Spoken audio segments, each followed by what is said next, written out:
Anda telah mengunduh podcast yang dipaparkan oleh Pendeta Dr. Erastus Sabdono ini dari truth.id/voice. Selamat mendengarkan podcast ini.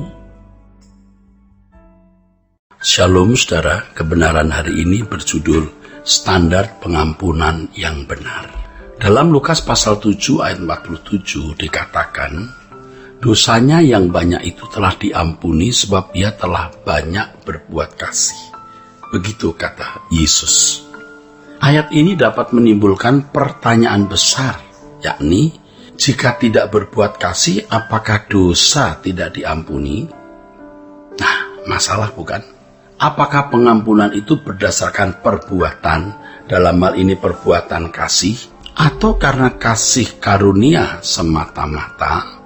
Saudaraku, banyak orang menganggap bahwa pengampunan diberikan secara cuma-cuma dalam kasih karunia, dan manusia tidak perlu berbuat apa-apa. Biasanya orang-orang seperti ini sangat resisten apabila dikatakan manusia harus melakukan sesuatu dalam kasih karunia Allah. Manusia dipandang sudah sewajarnya pasif, secara pasif dan menerima karunia Allah dengan sendirinya, karena manusia telah jatuh dalam dosa dan rusak total. Apakah benar demikian, saudaraku? Apakah benar demikian?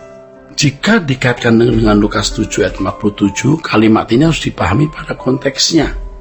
Kalimat ini diucapkan pada zaman di mana orang belum mengenal korban Tuhan Yesus di kayu salib. Oleh karenanya sangat dapat dipahami apabila perempuan berdosa dalam ayat tersebut dibenarkan karena perbuatan kasih yang dilakukannya. Sama seperti ketika Yesus mengajarkan hal kasih. Ketika aku lapar, kau berikan aku makan. Ketika aku haus, kau berikan aku minum. Ini diajarkan kepada pendengarnya yang belum mengerti korban salib.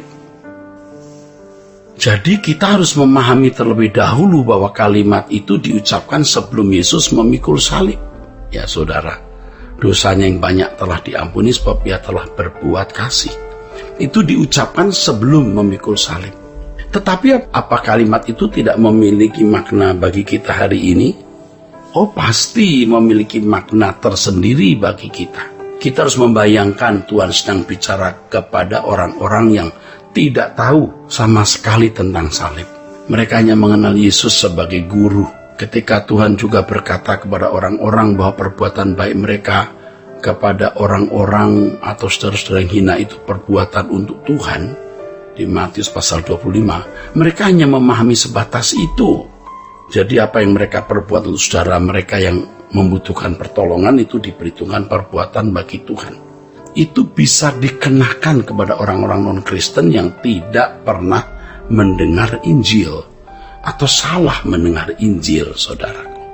Jadi kalau mereka tidak mendengar Injil, salah mendengar Injil, atau memang bukan umat yang dipilih Allah guna dikembalikan ke rancangan semula, tentu perbuatan baik mereka itulah yang diperhitungkan.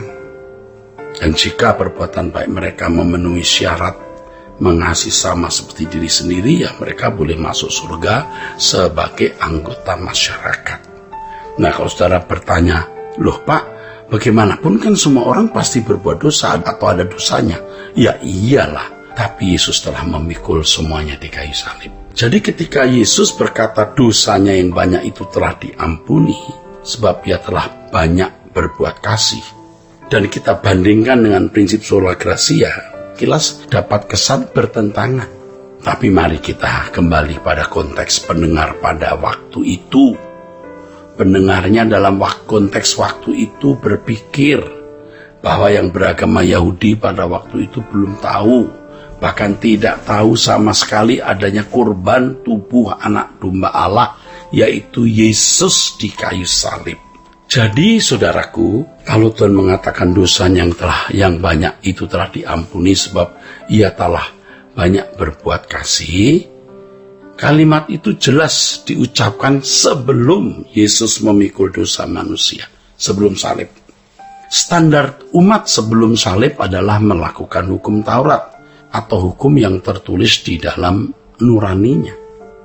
Jadi bangsa-bangsa lain yang tidak memiliki hukum Taurat ya dihakimi menurut hukum yang mereka pahami. Demikian dalam Roma pasal 2 ayat 12 sampai 16. khususnya ayat yang ke-15, Roma 2 ayat 15. Ukuran atau standar yang diukurkan kepada orang-orang seperti itu tentu tidak sama dengan umat yang telah ditebus oleh salib Kristus. Jadi orang-orang yang tidak mendengar Injil, yang dihakimi menurut hukum yang mereka miliki atau pemahaman hukum yang mereka pahami, itu dalam konteks orang-orang yang ada di luar Kristen. Tapi bukan di luar Kristus ya saudara, sebab hanya Kristus yang memikul dosa manusia. Saudaraku sekalian, terlebih dahulu kita harus membedah tujuan dari salib dulu ya, supaya lebih jelas. Paling tidak ada 2 tujuan adanya salib. Pertama, salib memberikan penebusan. Dalam penebusan ada pembenaran di mana semua orang dianggap benar meskipun belum berkeadaan benar. Mereka yang dianggap benar namun belum berkeadaan benar akan masuk dalam tujuan kedua, yaitu dikembalikan kerancangan Allah semula untuk serupa dengan Yesus, saudara. Pada akhirnya tujuan keselamatan itu adalah serupa dengan Yesus. Jika serupa dengan Yesus yang menjadi tujuan atau isi keselamatan tidak tercapai atau tidak terselenggara, maka penebusan dan pembenarannya percuma. Nah, sayangnya banyak orang Kristen hanya sampai penebusan, sudah merasa puas dianggap benar atau dibenarkan, dan yakin masuk surga. Doa Bapa kami memberikan kepada kita petunjuk yang sangat kuat. Ampunilah kami seperti kami mengampuni orang yang bersalah kepada kami. Artinya jikalau seseorang tidak mengampuni orang, Tuhan juga tidak memberikan pengampunan kepadanya. Saudaraku sekalian, di sini ada semacam mekanisme pembatalan pengampunan yang jelas dan tidak boleh dibantah. Saudaraku, kita harus memahami bahwa doktrin bersifat asumsi. Doktrin itu masih bersifat asumsi, sedangkan Alkitab adalah otoritas tertinggi. Jadi selamanya kita harus menggali Alkitab dan berani mengoreksi ajaran yang sudah ada. Memang tidak selalu ajaran yang sudah ada itu pasti salah, belum tentu, tapi juga tidak selalu benar. Kalau Alkitab mengajarkan bahwa Allah bisa membatalkan pengampunan, itu sama dengan Allah membatalkan keselamatan. Maka kalimat serupa dengan Yesus ini penting sebagai tujuan keselamatan. Standar orang percaya ketika diampuni oleh Allah berbeda dengan orang dunia yang dosa-dosanya juga diangkut oleh Allah. Orang percaya harus hidup dalam standar anak-anak Allah, di mana diampuni oleh Allah berarti kesediaan diperbaiki. Ya, jadi kesediaan untuk diperbaiki ketika dia menerima pengampunan. Nah, di sini kita tidak heran jika dimandatkan bahwa orang percaya harus sempurna seperti Bapa. Kita dikehendaki hidup dalam standar perilaku yang agung dan mulia setelah diampuni. Barang siapa menolak ini, ya, ia menolak Dia yang berkata, "Kuduslah kamu, sebab Aku kudus." Kiranya kebenaran hari ini memberkati kita sekalian. Ya saudara, sola gracia.